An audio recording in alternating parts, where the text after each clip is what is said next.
Alors, dans ce chapitre, je vais t'introduire la théorie de Charles Doe pour que tu puisses comprendre comment les informations fondamentales construisent dans la pratique la tendance de fond.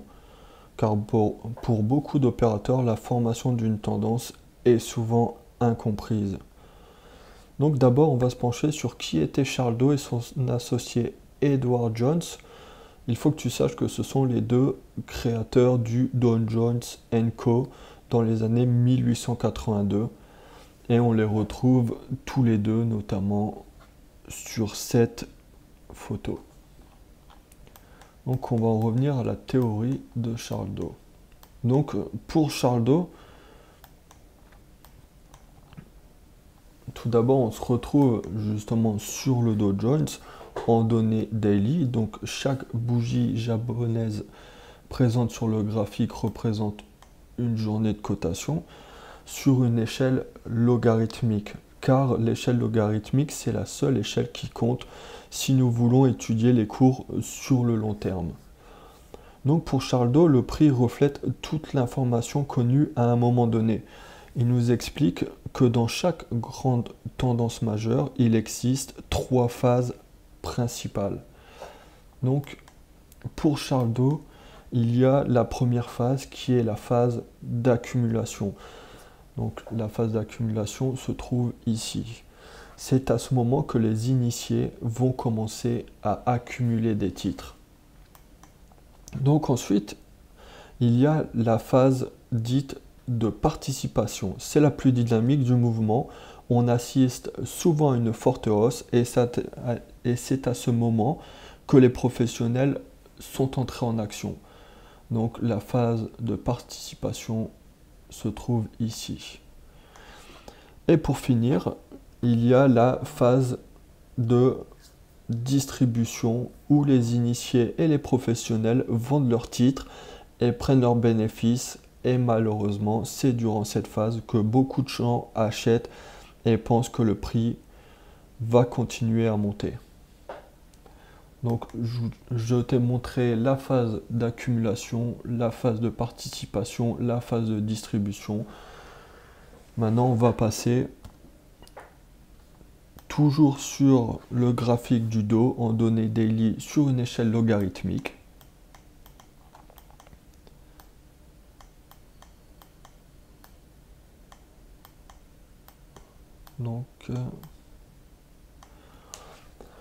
Donc sur le Dow, on a pu clairement constater les trois phases.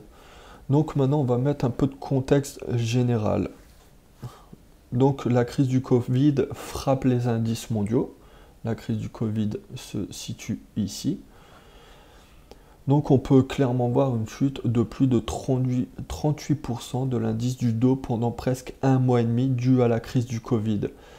Et durant cette période, les marchés mondiaux étaient en panique, le contexte global était dégradé et on peut apercevoir soudain un V-bottom à partir de fin mars qui a soudainement fait reprendre la tendance haussière du Dow. Donc à quoi ce V-bottom est dû?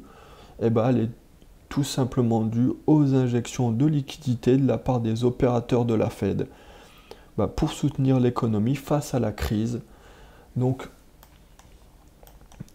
je vais t'agrandir ce graphique.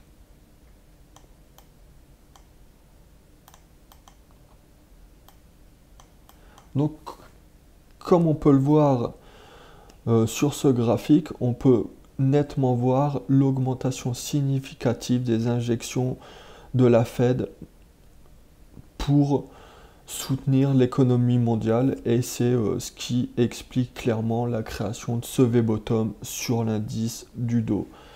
Donc les injections de liquidités de la Fed sont en vert et on peut clairement voir que en début 2020, les injections ont presque doublé. Donc revenons sur le graphique du Dow. Donc on peut apercevoir la ligne de coût de ce V-bottom qui fera office de support durant la phase d'accumulation de la part des initiés après presque un mois et demi de phase d'accumulation. Et d'un coup, le prix se met à grimper et c'était là le premier signal de la cassure de la phase d'accumulation. C'était le premier signal haussier que le marché nous donnait. Donc on a un pullback qui s'opère sur cette phase d'accumulation et c'est sur cette partie que les institutions rentrent en jeu et c'est à ce moment que le prix repart, comme tu peux le voir, fortement à la hausse. Puis on arrive ensuite sur cette phase de distribution. On pouvait déjà clairement remarquer la faiblesse du dos quand celui-ci a cassé sa trendline haussière et a commencé à faire un plus bas que le précédent. Donc c'était un signe de faiblesse. Donc revenons à cette phase de distribution. Qu'est-ce qui se passe durant cette phase? Eh bien, beaucoup d'incertitudes avec la guerre en Ukraine, l'inflation qui devait être transitoire, qui finalement ne le sera pas, l'augmentation des cours des matières premières, puis une potentielle récession. Donc plein de facteurs négatifs arrivant dans la phase de distribution qui fera finalement capituler les investisseurs.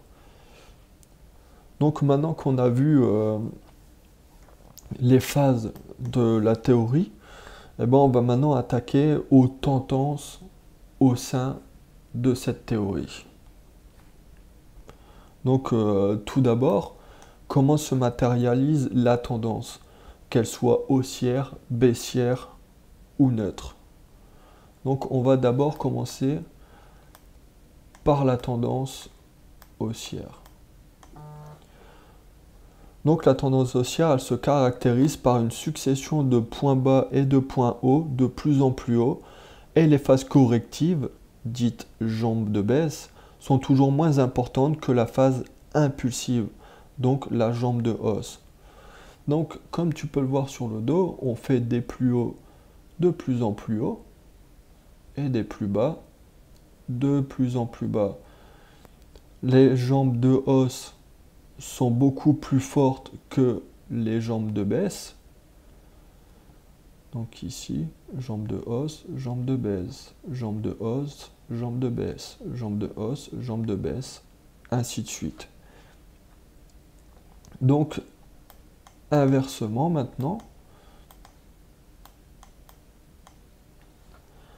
sur la tendance baissière que le dos nous forme, qui se caractérise, elle, par une succession de points bas de plus en plus bas et des rebonds qui ont souvent une amplitude beaucoup moins importante que la jambe baissière, qui est la caractéristique principale du marché baissier. Donc ici un plus haut, un plus bas que le précédent plus haut, et ainsi de suite. Ensuite ici un plus bas que le précédent plus bas, qui caractérise justement cette tendance baissière. Donc on va voir maintenant la troisième phase, qui est la phase de range. Donc c'est le marché sans tendance, on ne distingue plus de tendance claire. Le marché ainsi ne parvient pas à dessiner de tendance. Les acheteurs et les vendeurs se testent et aucun momentum n'arrive à en sortir. Et c'est dans ces marchés souvent sans consensus que le plus gros des mouvements se dessine. Donc je voulais qu'on revienne rapidement également sur les H, HH, L, LH. Donc je m'excuse déjà pour mon anglais. Donc le H correspond, le H qui se trouve ici, à highest. Le HH correspond à highest H. Le L correspond à low. Et le LH correspond à low highest. Donc clairement, qu'est-ce que tout ça veut dire? Le premier H, il représente tout simplement le nouveau sommet. Le HH représente un nouveau sommet plus haut que le précédent, donc ici. Et le premier L, eh ben, il caractérise tout simplement le premier creux. Et donc les LH eh ben, caractérisent les creux ascendants de la tendance qui permet d'une façon plus visuelle de définir une tendance sans y mettre des flèches, comme moi je le fais sur mes graphiques. C'est une façon comme une autre de pouvoir définir une tendance clairement, sans se tromper. Donc on a la même chose pour la tendance baissière. Donc c'est exactement pareil, les L, le L c'est low, LL c'est lowest low, HL qui correspond à high lowest et H qui correspond tout simplement à high. Donc le premier L correspond au premier sommet plus bas et les LL correspondent tout simplement au sommet descendant suivant. Le H c'est le premier creux descendant et les LH seront les creux descendants suivants. Donc le H, HL. Donc maintenant, on va voir les signaux qui pouvaient permettre, enfin, nous donner une première indication d'une phase de retournement de tendance de marché. Donc c'est simple, je les ai numérotés avec le A, le B, le C et le D et le E qu'on retrouve ici. Donc sur le numéro A, on peut aisément remarquer que le prix nous forme un creux plus bas que le précédent sommet. Donc le précédent sommet de la phase de distribution était ici. Et le A forme un nouveau plus haut, plus bas que le précédent. Et quelque chose d'important, c'est que l'impulsion corrective du mouvement A vient casser les anciens plus bas de la phase de distribution qui montre une réelle fragilité du marché. Donc ici, la phase corrective A vient casser les plus bas de la phase de distribution et qui, de plus, correspondait au chiffre rond des 33 600, comme on peut voir ici.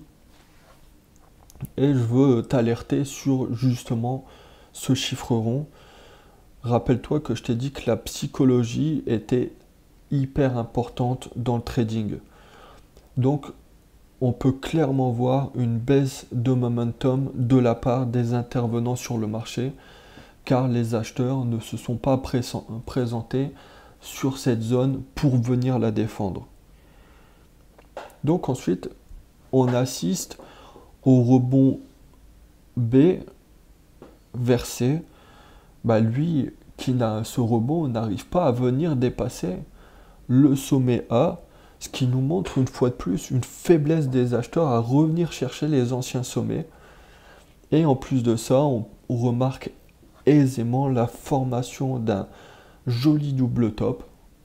Ici, formation du double top, qui est une figure de continuation baissière, ce qui nous conforte dans la probabilité que le prix va continuer à chuter.